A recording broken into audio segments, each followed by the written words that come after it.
नमस्कार मित्रांनो, मुख्यमंत्री माझी लाडकी बहीण योजनेअंतर्गत महत्त्वपूर्ण अपडेट्स तुमच्यासाठी घेऊन आलेलो आहे. लाडकी बहीण योजनेचे डिसेंबर महिन्याचे पैसे कधी येणार? मुख्यमंत्री एकनाथ शिंदेने दिली महत्त्वपूर्ण माहिती. राज्याचे उपमुख्यमंत्री तथा अर्थमंत्री अजित पवार यांनी पावसाळी अधिवेशनात मुख्यमंत्री माझी लाडकी बहीण योजना जाहीर केली.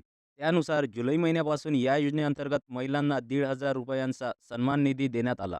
तसेच जुलै ते नोव्हेंबर महिन्याचे पैसे ₹7,500 आतापर्यंत देण्यात आलेले आहेत. मुख्यमंत्री माझी लाडकी बहीण योजनेअंतर्गत ज्या महिलांना या योजनेचा लाभ मिळाला असेल, त्यांना अशा प्रकारचा मेसेजसुद्धा आलेला आहे.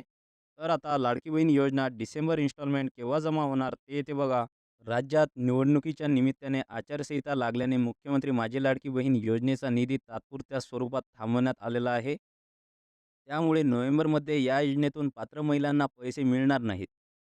परंतु या संभाव्य परिस्थितीची जाणीव असल्याने मुख्यमंत्री एकनाथ शिंदे यांनी या योजनेचे 2 महिन्याचे पैसे एकत्रच दिले होते. आत्ता डिसेंबरचे पैसे कधी मिळणार याबाबत चर्चा सुरू झाली आहे. यावरून मुख्यमंत्री एकनाथ शिंदे यांनी महिलांना डिसेंबरच्या सन्मान निधीबाबत आश्वासित केले. ANIला दिलेल्या मुलाखतीत ते बोलत होते. या योजनेतील पात्र महिलांना आतापर्यंत ₹7,500 मिळाले आहेत. तर आता निवडणुका लागल्याने या योजनेसाठी असलेला निधी थांबवण्यात आलेला आहे. त्यामुळे आता निवडणुका झाल्यानंतर लाडकी बहीण योजना सुरू राहणार की नाही अशी चर्चा सुरू आहे. या चर्चांमध्ये मुख्यमंत्री एकनाथ शिंदे यांनी महिलांना आश्वासित केले आहे. तर एकनाथ शिंदे काय म्हणाले ते ते बघा. मुख्यमंत्री एकनाथ शिंदे म्हणाले, लाडकी बहीण योजनेचे पैसे आचारसंहितेत अडकलेले नाही पाहिजेत म्हणून नोव्हेंबरचे पैसे ऑक्टोबरमध्ये दिले. 20 नोव्हेंबरला मतदान आहे. 23 नोव्हेंबरला निकाल आहे. त्यामुळे डिसेंबरचे पैसे नोव्हेंबरमध्येच येणार आहेत. कारण आमची नियत स्वच्छ आहे. कारण आम्ही देणाऱ्यातले आहोत, घेणाऱ्यातले नाहीत, असे मुख्यमंत्री एकनाथ शिंदे म्हणाले. मुख्यमंत्री माझी लाडकी बहीण योजनेसाठी 2.5 कोटी महिलांचे अर्ज आले होते. त्यातील 2,40,00,000 महिलांचे अर्ज मंजूर झालेत. तर 2,20,000 महिलांच्या खात्यात आतापर्यंत पैसे जमा झाले आहेत. तर आता निवडणुकीच्या निकालानंतर महायुती सरकार सत्तेत आल्यास ही योजना कायमस्वरूपी सुरू राहणार असल्याचे आश्वासन सरकारकडून देण्यात आलं होतं.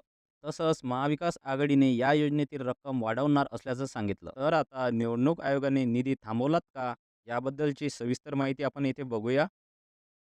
विधानसभा निवडणुकीची आचारसंहिता लागल्यानंतर सरकारी कामांवर अंकुश लागतो. आचारसंहितेच्या काळात मतदारांवर थेट प्रभाव टाकणाऱ्या आर्थिक योजना बंद कराव्यात, अशा सूचना निवडणूक आयोगाने राज्य सरकारला दिल्या आहेत. त्यानुसार महिला आणि बालविकास विभागाकडून या योजनेसाठी लागणारा निधी थांबवला आहे. परिणामी निवडणुका होईपर्यंत लाडकी बहीण योजनेचे पैसे पात्र महिलांना मिळणार नाहीत. दरम्यान राज्य सरकारने या योजनेअंतर्गत ऑक्टोबर आणि नोव्हेंबर महिन्याचे पैसे एकत्र दिले होते. आता ही योजना बंद होण्याची चर्चा सुरू झाली असताना महिला व बालविकास मंत्री अदिती तटकरे यांनी थेट डिसेंबर महिन्याच्या हप्त्याची घोषणा केली आहे. केंद्रीय निवडणूक आयोगाने लाडकी बहीण योजनेचा निधी थांबविण्याचे निर्देश दिल्यानंतर दिनांक 19 ऑक्टोबर रोजी ही योजना बंद होणार असल्याची अफवा उठली होती.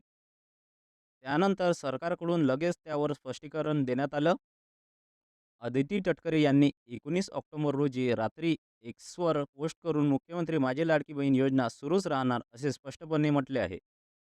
त्यापुढे म्हणाल्या, मुख्यमंत्री माझी लाडकी बहीण योजनेची अंमलबजावणी जुलै 2024 पासून सुरू झाली आहे. या योजनेअंतर्गत महाराष्ट्रातील पात्र लाभार्थी महिलांना दरमहा ₹1,500 थेट त्यांच्या आधार लिंक केलेल्या बँक खात्यात जमा केले आहेत. शासनाने जुलै, ऑगस्ट आणि सप्टेंबर 2024 या महिन्यांसाठी लाभ आधीच पात्र भगिनींच्या खात्यात जमा केला आहे. तसेच 4 ते 6 ऑक्टोबर 2024 दरम्यान ऑक्टोबर आणि नोव्हेंबर महिन्याचा लाभ राज्यातील 2,34,00,000 पात्र भगिनींना देण्यात आला आहे. तर आता 6वा हप्ता डिसेंबर महिन्यात मिळणार का? तर याबद्दलची माहिती येथे बघूया. सर्व पात्र भगिनींना डिसेंबर महिन्याचा लाभ डिसेंबर महिन्यात देण्यात येणार असून या योजनेबाबत कोणत्याही चुकीच्या माहितीला महाराष्ट्रातील माता भगिनींनी बळी पडू नये ही नम्र विनंती, असेही अदिती तटकरे पुढे म्हणाल्या. दरम्यान राज्याचे अर्थमंत्री तथा उपमुख्यमंत्री अजित पवार यांनीही अदिती तटकरेंची पोस्ट शेअर करत या योजनेबद्दल मोठे विधान केले. राज्यातील महिलांनी भूलथापांना बळी पडू नये असे ते म्हणाले. या राज्याचा उपमुख्यमंत्री आणि वित्तमंत्री या नात्यानं अतिशय जबाबदारीने सांगतो, मुख्यमंत्री माझी लाडकी बहीण योजना ही कुठल्याही परिस्थितीत बंद होणार नाही. माझ्या भगिनींना, मायमाऊलींना विनंती आहे की विरोधकांच्या भूलथापांना बळी पडू नये, अशी पोस्ट अजित पवार यांनी एक्सवर केली आहे. तर महत्त्वपूर्ण बाब लक्षात असू द्या, मुख्यमंत्री माझी लाडकी बहीण योजनेअंतर्गत ज्या लाभार्थी महिलांना अजूनपर्यंत लाभ मिळाला नसेल, तर आता निवडणुकीच्या निकालानंतर महायुती सरकार सत्तेत आल्यास ही योजना कायमस्वरूपी सुरू राहून पात्र लाभार्थ्यांना या योजनेचा लाभ मिळणार आहे. तर महत्त्वपूर्ण हे अपडेट्स होते. तर जास्तीत जास्त हा व्हिडिओ लाईक आणि शेअर करा आणि अशाच योजनांचे अपडेट्स माहिती करून घेण्यासाठी मराठी स्कीम चॅनलला सबस्क्राईब करून ठेवा. धन्यवाद.